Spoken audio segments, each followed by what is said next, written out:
In this video, I'm going to show you how this chart can tell you where your boiler is. If it's up here, it's brilliant. If it's down here, you may need to consider replacing it. If it's here, anywhere in that part, it needs a really good service according to the manufacturer's instructions. But if it's in the red, you need a new boiler and possibly a whole new system. New radiators, new pipes, the lot. The other thing that we're going to look at is after we've seen that, we go into the most popular fault, which comes around every single year.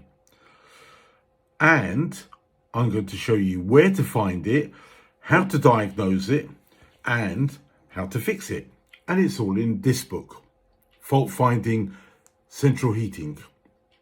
So without further ado, let's jump into the video. Is your boiler rubbish? Well, hopefully not, but some will be. The important thing is once we've analysed it and there's a printout, we can see whereabouts the boiler is. As we said, if it's in white, grey.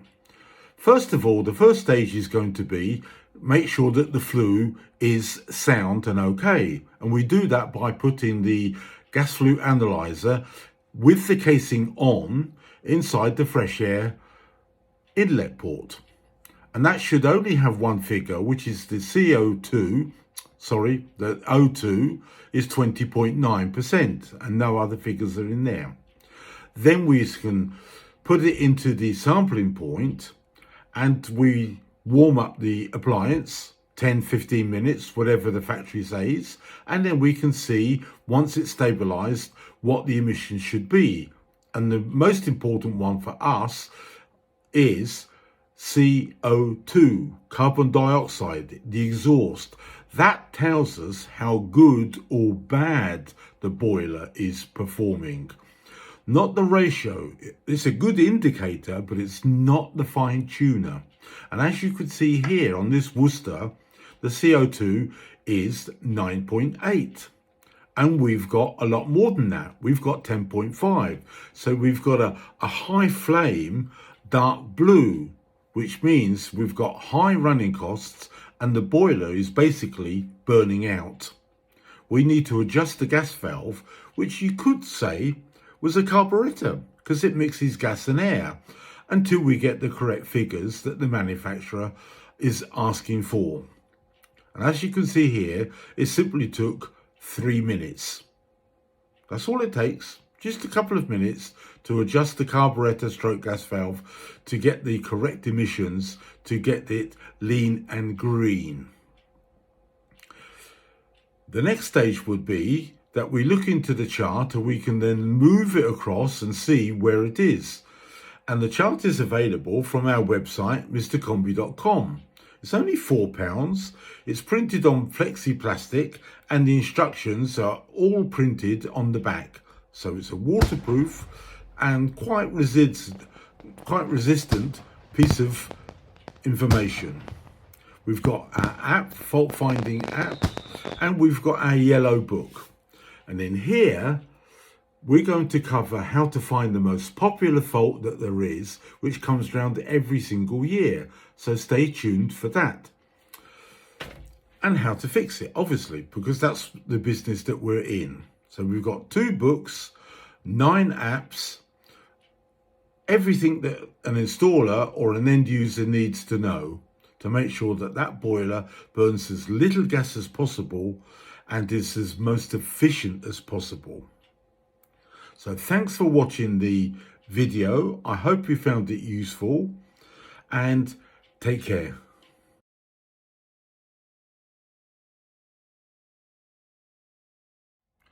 The most popular fault in central heating is, I have hot water, but I haven't got central heating.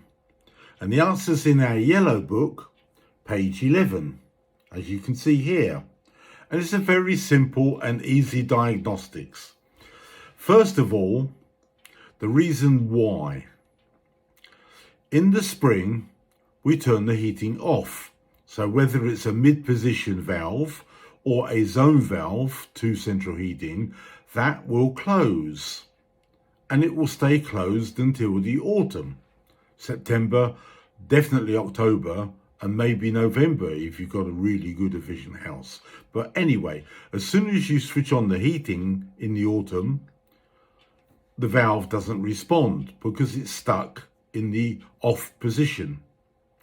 And the reason being is it should have been tested throughout the summer, every single month, which is what we've been teaching here for years.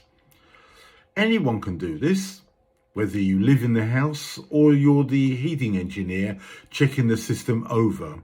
Just simply switch the heating on by itself to either free the valve, or you'll very quickly diagnose that the valve has seized up. And this would happen most probably when it's about 7, 8 or 9 years of age. The answer to that would be to drain down the whole system and replace the whole unit.